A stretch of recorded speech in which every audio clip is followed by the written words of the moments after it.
kind of want to get into just generically what's kind of stood out about this team through preseason, and it feels like the guys are. I think we talked about it a little bit last week, but it feels like the guys are very far along for Mm-hmm. preseason. I Yeah, guess. no, I think we spent a lot of time. I think what stands out is our defensive structure, and that was a big change coming from last year. So defending more in a 3 or a 5 at times, and just their understanding, I think, has been really important. And from that, we've created a lot of great opportunities in transition, something that weren't able to do last year. And I think a lot of that will have to do with also the profiles of the players in those positions being more athletic, being more vertical.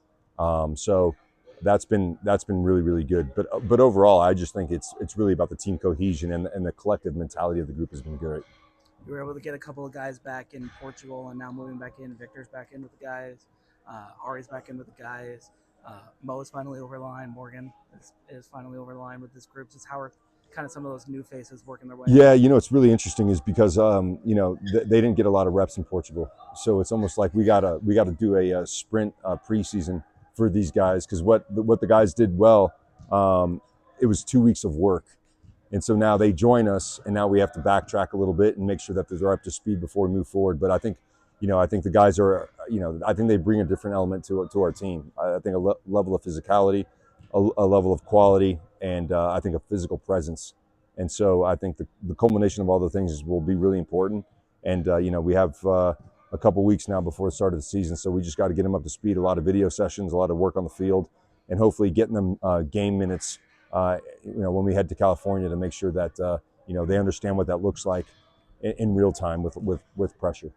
And then I did want to ask just individually about a guy that I feel like kind of came in with almost no expectations, and it feels like he's really grabbed the scruff of preseason by the neck, and that's Wolfie.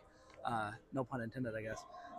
But just what have you made of Tyler and kind of his progression through, again, at the risk of taking a whole bunch out of some preseason trainings and a couple of Yeah, scrimmage I and think stuff? Tyler came in with a really good mindset, and he's been really flexible. He's played as a 10, he's played as a wing back. But I think the most important thing is that he's found the back of the net a couple times. And for attacking players, for our wing backs in particular, we want to get those guys finishing in the box. We want to finish with 5 guys on the highest line. And so I think it's just he came in with in good shape, with a great mentality, and I think it's paying off. So he's had a really really good preseason. For sure.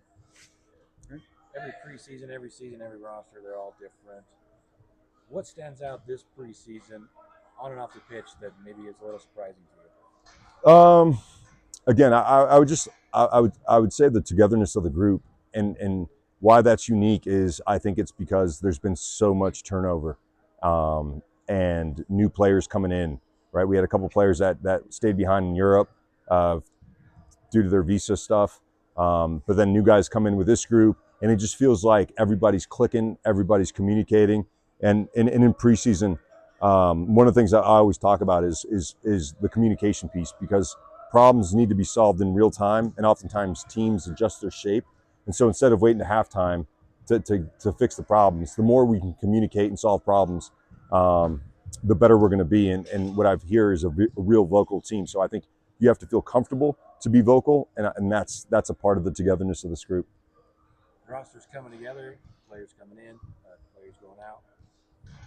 Has the goal been reached where you were talking about last season, bringing in players with experience to kind of bridge the gap that kind of was an issue last season? Yeah, no, I think Kurt and Tony and Jay have done a great job of bringing guys in that again, we won't change our mentality about development.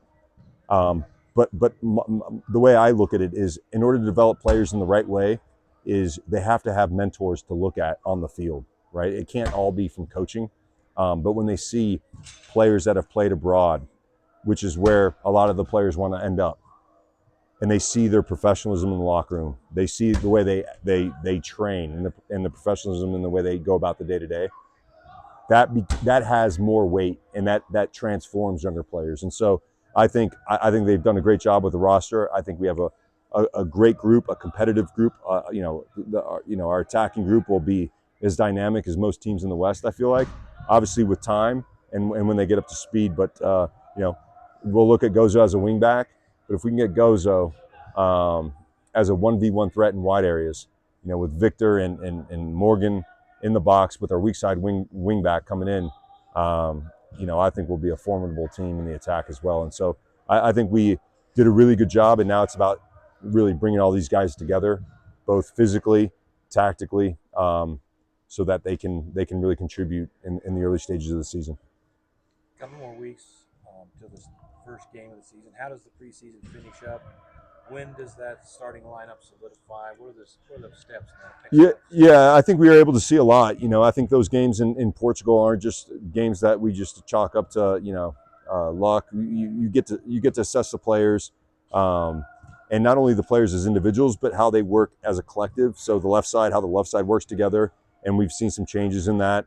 Right side, the central channel has been really important. How the two pivots work together. So I think we have a good idea, but I think you never know until the first game comes, because then there could be injuries. There could be guys that just aren't physically able to do it. So I think it's all these games are really, really important to assess all those different aspects of the individual, but also as a collective and how we look in the areas that we need to continue to be dialed in to be able to compete on day one in Vancouver. Finally, everybody's always excited for the new kids and watching them progress. What about your veterans? How have they come into camp? Mm-hmm. Any of them actually stood out and need some recognition? No, that's a great question. That's great. Yeah, I would say Hoffa continues to be the same Hoffa he was from last year. Jay Glad has had a spectacular preseason, a really, really good preseason. Noel Koskin, another player that's been top in the middle midfield. And I'd say those three in particular. Diego's been getting fitter and fitter with every session.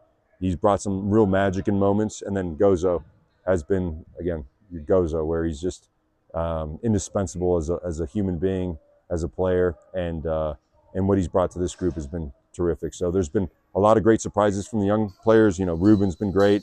The two young guys in the middle midfield have been great. Sergi's been fantastic. So I think everyone's playing really, really well. And I think after last year, the impetus is to really start out of the gate strong. And so that's why we've been so dialed in as to the shape of the group and what are the non-negotiables early on, so that we hit the ground running come the first game of the season. Yep.